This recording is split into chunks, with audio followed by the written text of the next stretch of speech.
Hi folks, this is Rose from In Rose's Garden, and today we are going to work with our Bargain Bead Box Violet Glade again. We're going to make another bracelet. Let's turn down and I'll show you what we're going to do. So we have some purple amethyst medium beading wire. Not a lot left, but enough for this and maybe even another project. And we have our beads here. Now, I have added these dragonfly wings, which I have painted, and the daisy spacers, because, well, I ran out of bead caps, so we use what we can. So what we're going to do here is we're going to take one of the crystal agates. Got to decide which one I like best for going in the middle here. I'm going to pair these up so that we can put them on the opposite sides more easily.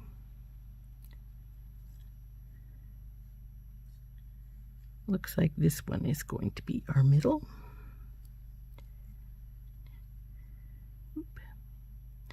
There's our lobster claw and our jumprings. So what we're going to do is we're going to build these dragonflies like we have been on some of the other pieces. Where's that? There's the middle piece for his body, the little metal piece. And here's our green piece. And his little fluorite head. Go on over there, baby. And this agate is going to have some bead caps here. Then we're going to have two of these and one of these on either side of the bead after the bead cap. So we'll go like this. And we're going to do the same after the dragonfly as well.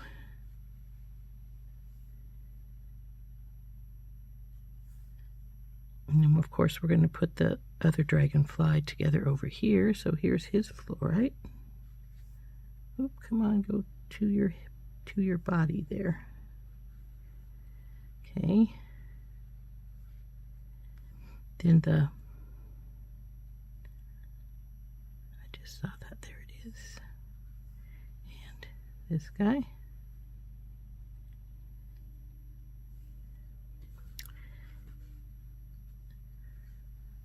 Then this last set of these, not you.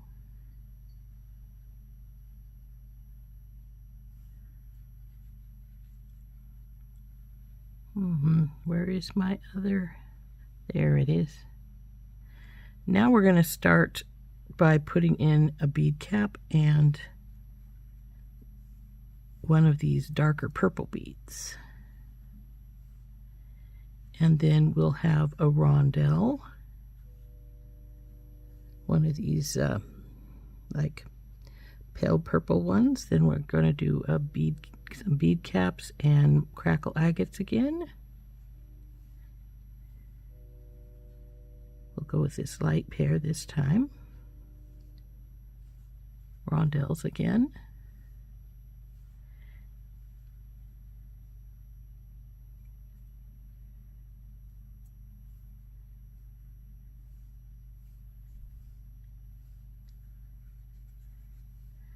Now we're going to see how long it is at this point before we try and put on these other beads here. These are our overflow, what I call my overflow beads, in case I need a little more length. If I don't need the length, then we don't need to put them on. So let's get our wire out and we'll start stringing. This is a straight stringing project, really easy. So I am just going to pull some wire off the spool, and rather than cutting it, I am just going to work right off the spool until we get this portion put on, and then we'll know how much more wire we need. Now, you generally need about 10 inches.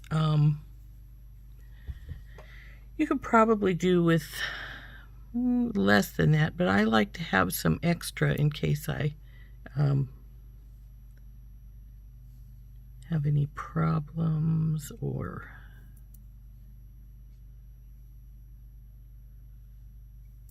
and I do like that extra for when you're crimping. I really, really hate a short tail. Not that I haven't ever gave myself a short tail. I have many a times. That doesn't make me like it anymore. A short tail is really hard to crimp with because it really doesn't want to cooperate as easily. So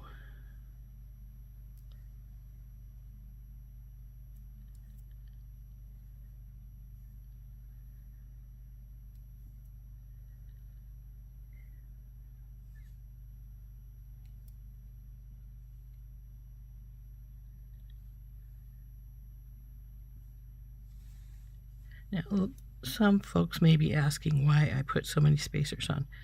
Take a look at this pattern. Isn't that pretty how that worked out? That's why I do it, to give myself a pattern. And because now we're going to put in the dragonfly pieces, it also gives it some differentiation.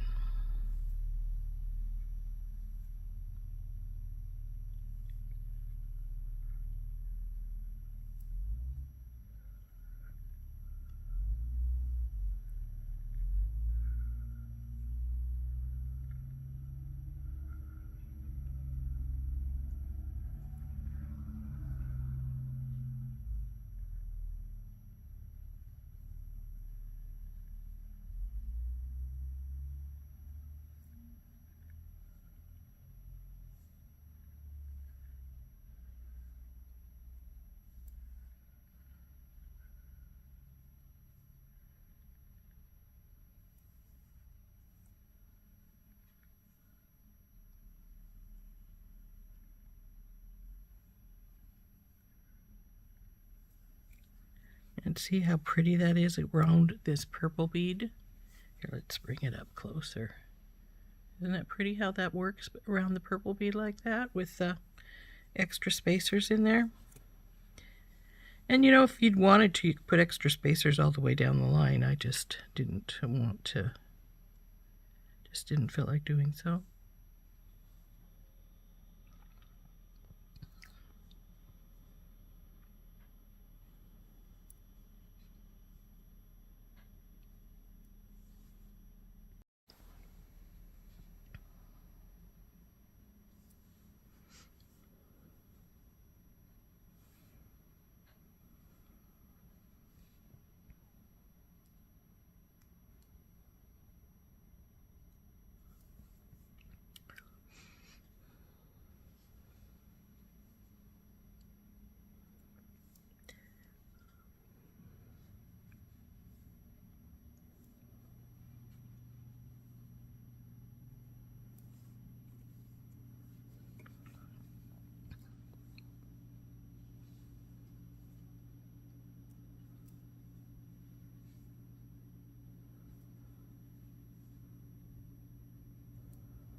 Now, these beads are not all perfect. See how this one is flat on this side?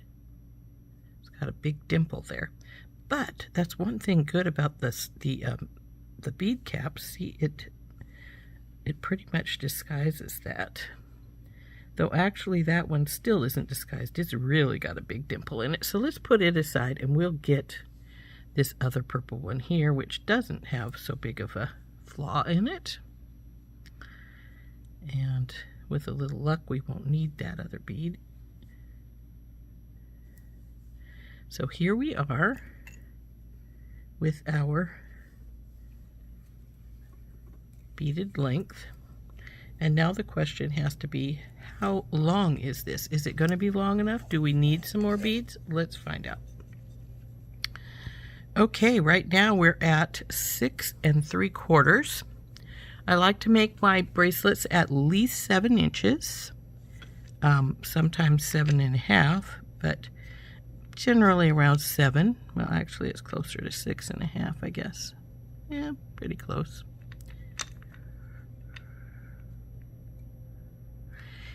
And we're going to get some space with our lobster claw and our crimps and all that fun stuff.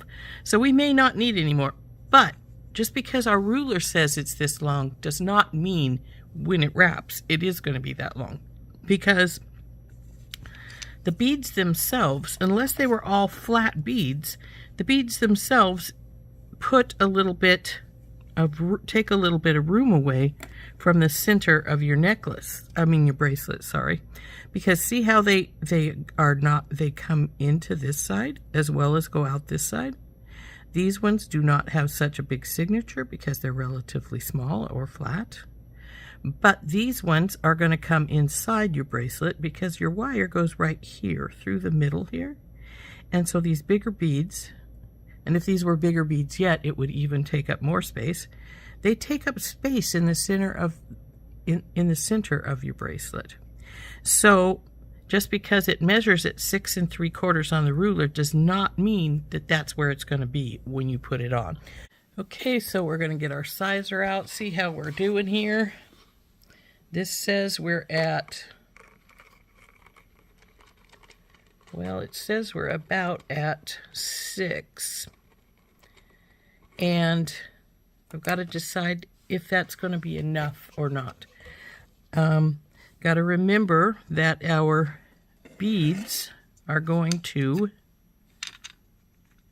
add, well, not our beads, but our crimp tubes, when we put those on, they're going to add about anywhere from a 1/16 to an 1/8, because they themselves are about a 1/16, and then you need your wrap of wire. So say an 1/8 of an inch on either side, that'll add a 1/4 inch. Then your lobster claw, anyway, the one I use, is a 1/2 inch. Actually, it's a little bigger than a 1/2 inch. So now we're talking another 3/4, and then our jump rings. So I think this is plenty. So let's cut our wire off here, and we'll get it crimped.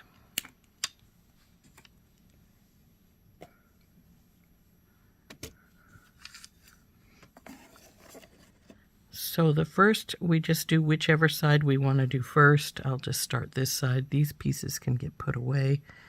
We'll put our crimp on, and then we'll put our smaller jump ring on. Well, we'll put the larger. This is, well, it doesn't matter, because the larger one is going to be where we're going to hook onto. The smaller one is going to be for our lobster claw. Now, you could just make a loop of soft flex right here. You wouldn't have to put a jump ring on. The soft flex is very strong. It will definitely hold your lobster claw in its loop without any problem. But I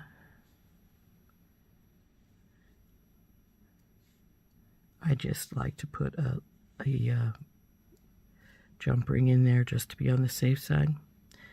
Though some people tell you, well, then it makes it unsafe because the metal will rub. But this metal's pretty rounded, so it's not a big deal. So we'll put our tube, we use 2x2 tubes, inside the divot of the magical crimper. It needs to be right in the center. Squish down. Turn it, put it in the center again. And just keep turning and squishing until you don't have any more resistance. And when that happens, you should be good and crimped. Feels good. So we'll push our wire up, cut the extra off. Come here, you. And slide over to the other side. Now we'll put our other crimp tube in with our jump ring, which incidentally you don't need to put the jump ring in right now, even if you're going to use a jump ring, because you could just make a loop of soft flex and then put your jump ring in. Either way works. I just prefer to do it this way because my jump ring gives me some idea of where I want to stop my bead at. Come on, baby, go through that too.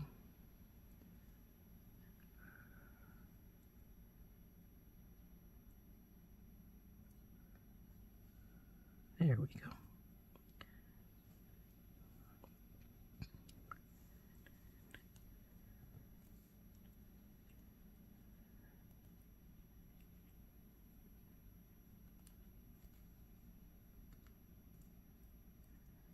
Now, why are you...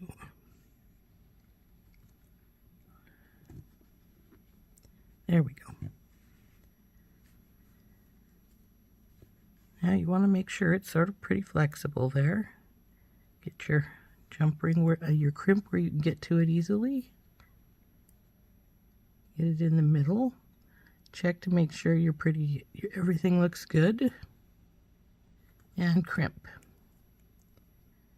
Turn and crimp again.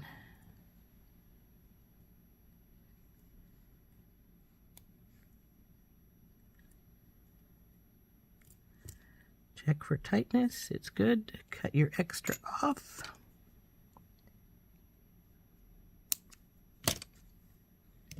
Now we're going to hook our lobster claw into our smaller size here.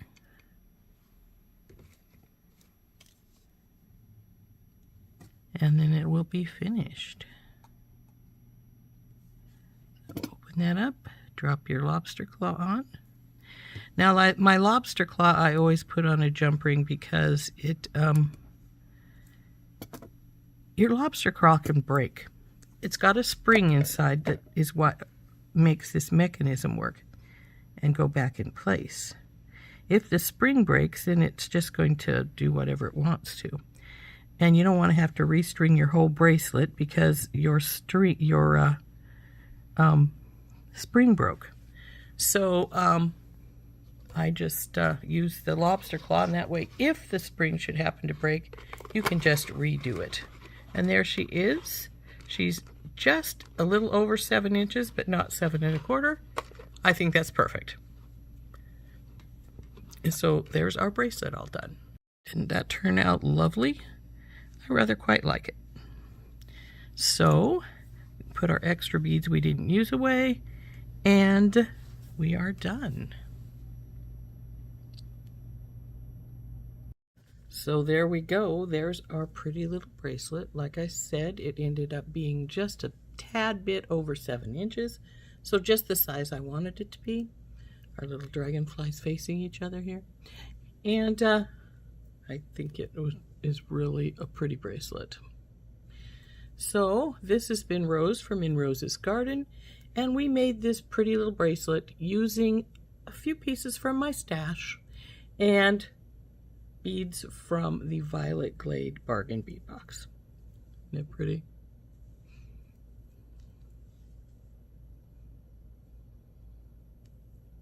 There we go. All done. See you later. Bye-bye.